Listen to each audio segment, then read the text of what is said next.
மணி நம்ம அப்பா அப்பாடா அப்பா வந்து பார்த்துட்டு போடா இல்லே மணி பாட்டி எடுக்க எதுவுமே ஒரு குடி கட்ட மாட்டாங்க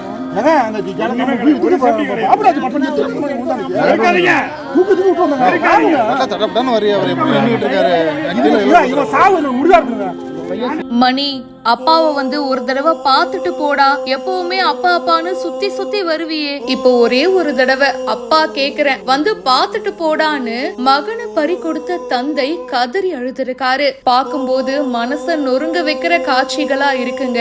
விபத்துல வாழ வேண்டிய பையனை பறி கொடுத்த தந்தையுடைய கதறல் தான் இது. மயிலாடுதுறை மாவட்டம் எலந்தங்குடியில பாலம் கட்டுறதுக்காக குழி தோண்டி இருக்காங்க. அதுல இளைஞர் ஒருத்தர் தவறி விழுந்திருக்காரு. இருசக்கர வாகனத்துல போயிருக்காருங்க. அப்போ எதிர்பாராத விதமா வண்டியோட அந்த குழியில விழுந்திருக்காரு. குழியில கம்பிலா இருந்திருக்கு. அந்த கம்பி வந்து இவருடைய தலையில குத்தி இருக்கு. இதுல சம்பவ இடத்திலேயே அவர் இறந்து போயிருக்காரு. பள்ளத்தை தோண்டிட்டு அதை வந்து பாதுகாப்பா மூடி இருக்கணும் இல்லையா, அப்படி மூடாம போயிட்டதா கூறப்படுது. இந்த விவகாரத்துல டெப்டி ப்ராஜெக்ட் மேனேஜர் ஒப்பந்த நிர்வாகத்துடைய திட்ட உதவி மேலாளர் நாகராஜன் அப்படின்றவரை பெரம்பூர் போலீசார் கைது பண்ணி இப்ப விசாரணை பண்ணிட்டு இருக்காங்க.